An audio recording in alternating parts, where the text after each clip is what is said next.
Hello dear students and welcome back to English with professor Tabassum.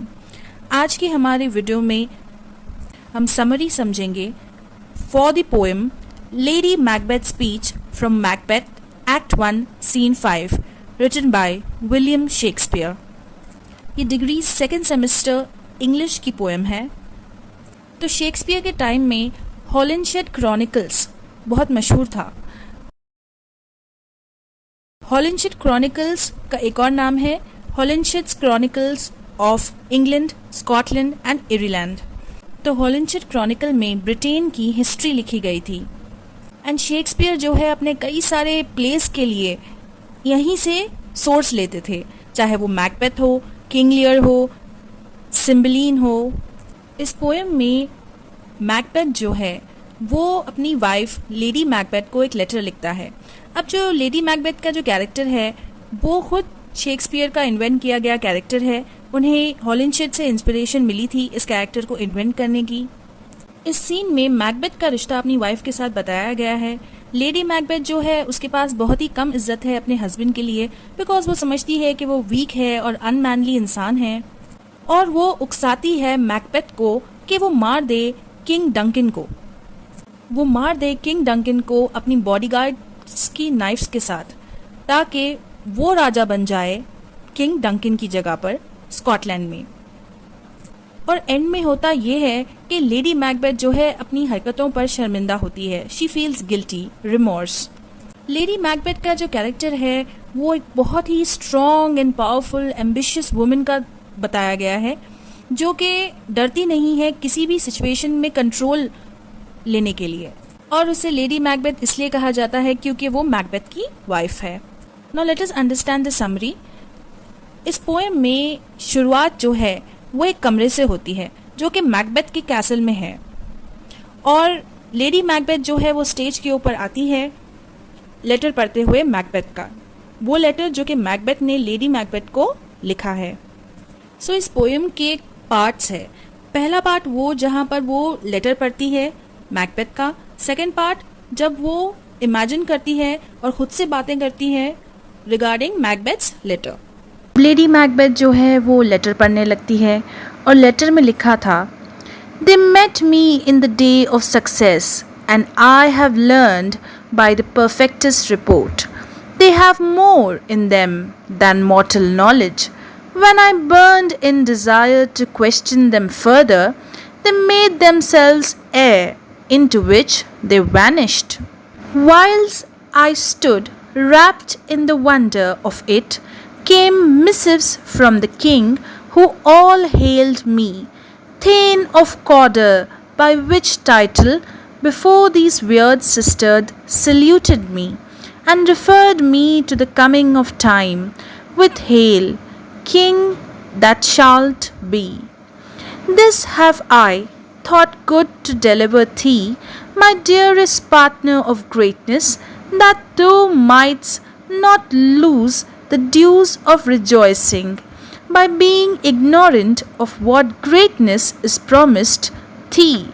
Lay it to thy heart and farewell. तो Macbeth जो है वो lady Macbeth को letter लिखते हैं एंड उस लेटर के अंदर वो कहते हैं कि मुझे एक दिन चुड़ैलें मिली, यानी कि विचेस। जब मैंने जंग जीत ली थी तब वो मेरे पास आई, और तब जाकर मुझे रियलाइज़ हुआ, मुझे कंफर्मेशन मिली कि इनके पास तो कुछ ज़्यादा ही नॉलेज है, इंसानों के पास जितनी है उससे भी ज़्यादा, एंड इनके पास सुपरनैचुरल पावर्स भी है। और जब मैंने उनसे ज़्यादा सवाल करने की कोशिश की तब वो अचानक हवा में बदल गई और गायब हो गई। दे डिसअपियर्ड। लेकिन मैं बहुत ज़्यादा अमेज हो गया था उनकी भविष्यवाणी सुनकर। मैसेंजर्स आ गए थे राजा के पास से और वो मुझे ग्रीट करने लगे, मुझसे मिलने लगे, मुझे एक टाइटल देकर, थेन ऑफ कॉडर। ये बहुत ही इज्जतदार टाइटल है, और ये तो वही टाइटल था जो कि उन अजीब सी चुड़ैल बहनों ने मुझसे कहा था, मुझे बुलाया था। एंड उन चुड़ैलों ने ये भी भविष्यवाणी की थी कि आने वाले दिनों में मैं फ्यूचर का राजा बन जाऊंगा। और मुझे लगा कि ये अच्छी बात होगी कि मैं अपने बिलव्ड पार्टनर को, अपनी वाइफ को, अपनी इस ग्रेटनेस के बारे में बता दूं। ताकि तुम्हें भी इतनी अच्छी खुशखबरी मिले और तुम इस गुड न्यूज़ को मिस आउट ना कर सको, और तुम्हें भी पता हो कि कितनी ज़्यादा ग्रेटनेस तुम्हें मिलने वाली है, जैसा मैंने तुमसे वादा किया था। अपने दिल में रखना एंड गुड बाय। तो यहाँ पर मैकबेथ का लेटर ख़त्म होता है। अब लेडी जो है वो इमेजिन करने लगती है और ख़ुद से बातें करने लगती है। Glamis thou art and Cawdor and shan't be. What though art promised, yet do I fear thy nature. It is too full, O the milk of human kindness, to catch the nearest way. Thou wouldst be great, art not without ambition, but without the illness should attend it. What thou wouldst highly, that thou wouldst holily, wouldst not play false, and yet would strongly win.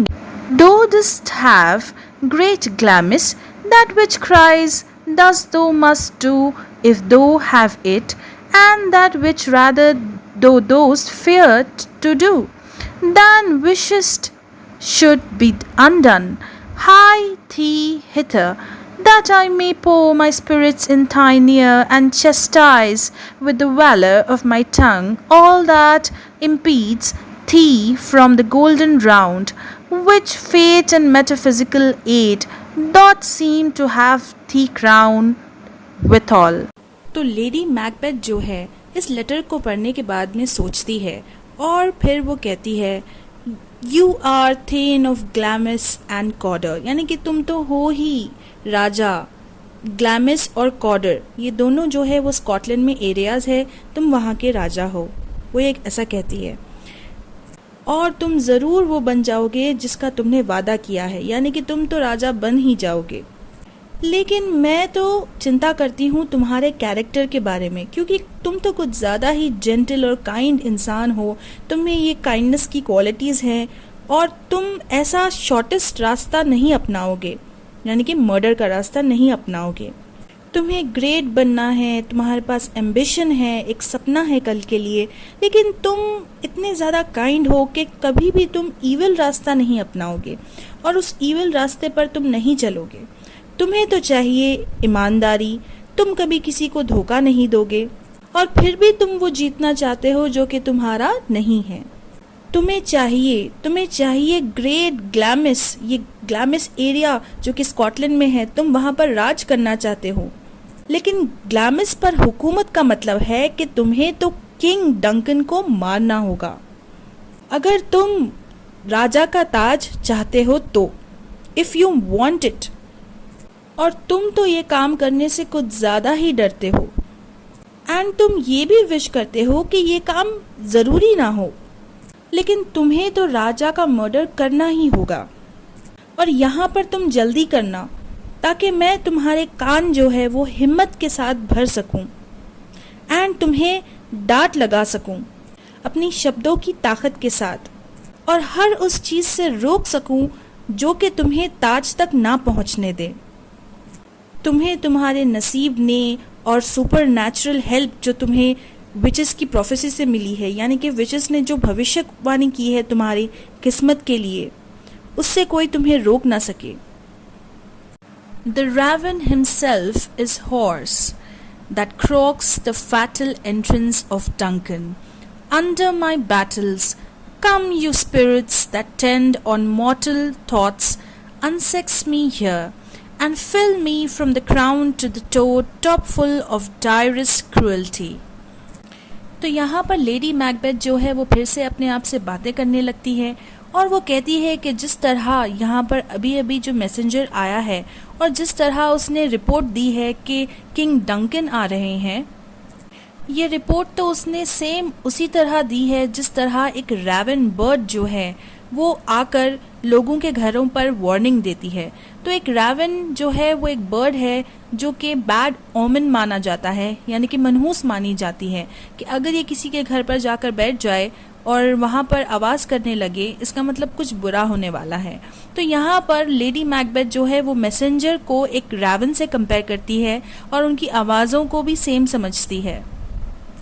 फिर वो आवाज़ देने लगती है lady Macbeth. वो कहती है, आओ सारी शैतानी ताकतें आ जाओ और मुझे हिम्मत दो कि मैं मर्डर कर सकूं, नेगेटिविटी फैला सकूं या फिर खून बहा सकूं। तो वो इन शैतानी ताकतों से कहती है कि आओ मुझे एक मैन की क्वालिटीज़ दो, ना कि एक वुमेन की। मुझे मैन बनना है, ब्रेव रहना है, मैस्कुलिन रहना है, और मुझे ये फीमेल क्वालिटीज़ नहीं चाहिए, फेमिनाइन क्वालिटीज़ नहीं चाहिए, यानी कि जो काइंडनेस है, हम्बलनेस है, इमोशनल इंटेलिजेंस है, ये सब चीज़ें मुझे नहीं चाहिए। मुझे इतना ब्रेव, इतना मैनली बना दो कि मैं ये गलत काम को अंजाम दे सकूं, यानी कि मर्डर ऑफ किंग डंकन। फिर वो कहती है कि मेरे ताज से लेकर मेरे पैरों के पंजों तक मुझे क्रूएल्टी के साथ भर दो, यानी कि मुझे बिल्कुल भी किसी पर भी रहम ना आए, ताकि मैं अपने मिशन में सक्सेसफुली कामयाब हो सकूं और किंग डंकन का मर्डर कर सकूं। अब एग्ज़ाम में इस स्टोरी को किस तरह लिखना है, तो आप एक समरी याद कर लीजिए, which is given on the screen.